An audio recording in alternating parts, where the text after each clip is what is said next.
안녕하십니까. 행복한 하루입니다. 오늘 하나님께서 우리에게 주시는 말씀은 민수기 11장 23절의 말씀입니다.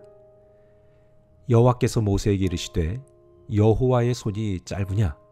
내가 이제 내 말이 네게 응하는 여부를 보리라. 아멘. 여러분, 우리가 살다 보면 정말 크고 작은 위기를 겪습니다. 지나고 나니까 아무런 문제가 아닌 것 같지만 실제로 그 당시에는 너무나 견딜 수 없는 그런 고통의 연속일 때가 많습니다. 그리고 그 고통의 시간을 빨리 피하고 싶지요. 그런데 위기에는 두 종류가 있습니다. 먼저는 내 자신이 내 힘과 내 의지로 어느 정도는 버티거나 이겨낼 수 있는 위기가 바로 그런 것이죠. 재산을 잃을 수 있습니다. 병을 얻었다든지 내 계획이 실패하는 것 같은 그런 위기 말이죠. 하지만 시간이 지나면 대부분 회복되거나 또는 잊혀지는 경우가 많습니다. 하지만 두 번째 위기는요, 바로 내가 아무리 이겨내려 해도 회복이 되지 않는 결정적인 그런 위기가 있다는 것입니다. 그런데 그거 아십니까? 바로 이런 위기에 우리는 하나님을 만나게 됩니다. 어쩌면 사람들, 우리들에겐 이런 위기들이 한두 번은 꼭 있었을 것이고, 또는 그런 위기를 겪고 계신 분이 지금 계실 수도 있습니다. 내 힘으로 안 되고, 내 경험으로도 안 되고, 내가 알고 있는 어떤 지인의 영향력으로도 안 되고, 오직 이것은 하나님만 하실 수 있다라는 느낌이 너무나도 뼛속 깊이 들어올 때, 여러분, 바로 그때가 하나님이 일하시는 때입니다.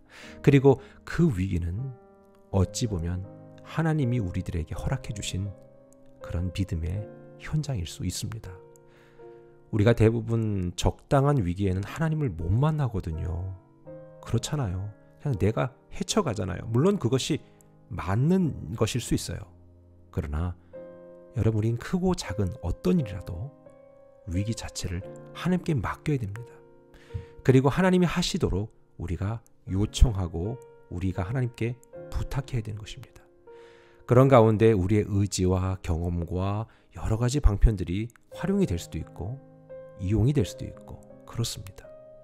그러나 이 모든 것을 다 뒤집어 엎어도 어떤 것으로도 해결할 수 없는 문제를 만났을 때, 그게 내 문제라면 혹은 남의 문제라면 우린 그 순간에 하나님의 기적을 경험하는 유일한 시간이라는 것을 잊으면 안 됩니다. 어떤 순간에도요, 여러분들 절망하지 마십시오. 이러한 말씀을 같이 나누고 있는 저의 자신도 정말로 극복할 수 없는, 이거는 더 이상 회복 불능이다라는 상황을 만났던 적이 있었습니다. 물론 앞으로 또 있을 수도 있겠죠.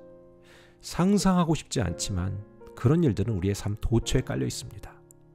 그러나 그때 잊지 마십시오. 하나님 안에서 해결되지 못할 문제는 없다. 결정적인 그 어떤 것도 하나님은 회복의 순간으로 만드시는 분이다. 이것을 잊지 않는다면 오늘도 그 하나님 안에서 다시 일어날 수 있는 놀라운 힘이 우리 안에서 일어날 줄 믿습니다.